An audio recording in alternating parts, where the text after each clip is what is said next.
পৃথক কামতাপুর রাজ্যের দাবিতে উত্তাল হতে চলেছে অসমের গোয়ালপাড়া, ধুবড়ী, বঙাইগাঁও এবং দক্ষিণ শালমারা জেলা।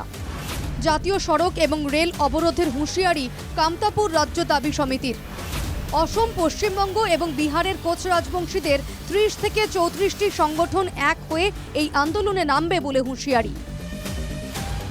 অসমে পৃথক কামতাপুরের দাবিতে ফের জোরদার আন্দোলনের হুঁশিয়ারি কোচ রাজবংশীদের।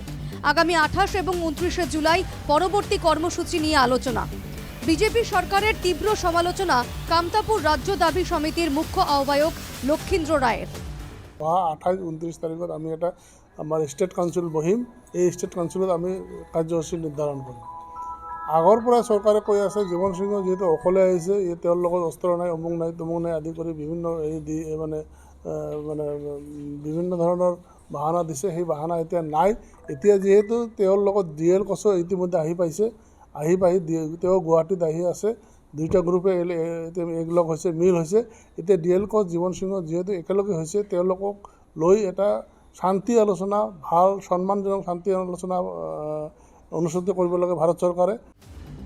কোচ রাজবংশী নেতারা মনে করেন সরকারের সদিচ্ছা থাকলে আলোচনা না হওয়ার কোনো কথাই নেই, কিন্তু তাদের অভিযোগ সরকারের এ ব্যাপারে কোনো রাজনৈতিক সদিচ্ছা নেই। ভাৰত চৰকাৰে বিচাৰিলে যদি তেওঁলোকে মন কৰে, যিকোনো প্ৰকাৰে তেওঁলোকে আলোচনা কৰিব পাৰে। কাৰণ সংবিধানত তেওঁলোকৰ অশেষ ক্ষমতা দিয়া আছে। যেনেধৰণে ইচ্ছা কৰে তেনেধৰণে তেওঁলোকে আলোচনা কৰিব পাৰে। অকল লাগে ৰাজনৈতিক সদিচ্ছা।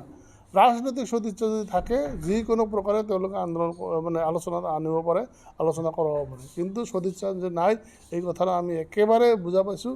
আৰু বিজেপি চৰকাৰৰ যে হেৰি নাই, আমাৰ প্ৰতি চেম্পেথি নাই, দয়া নাই, ৰাজবংশী জাতিৰ প্ৰতি দয়া নাই, আমাৰ খিলঞ্জীয়া জাতিৰ প্ৰতি দয়া নাই, আমাক নিঃশেষ কৰাৰ এটা পৰিকল্পনা বুলি আমি ধৰি আছোঁ। তাদের দাবি মেনে না নিলে বিজেপি সরকার হঠাও পরিকল্পনা হাতে নেবার হুঁশিয়ারি কামতাপুর রাজ্য দাবি সমিতির। বিলাসীপাড়া থেকে অবিনাশ শীলের রিপোর্ট, NKTV বাংলা।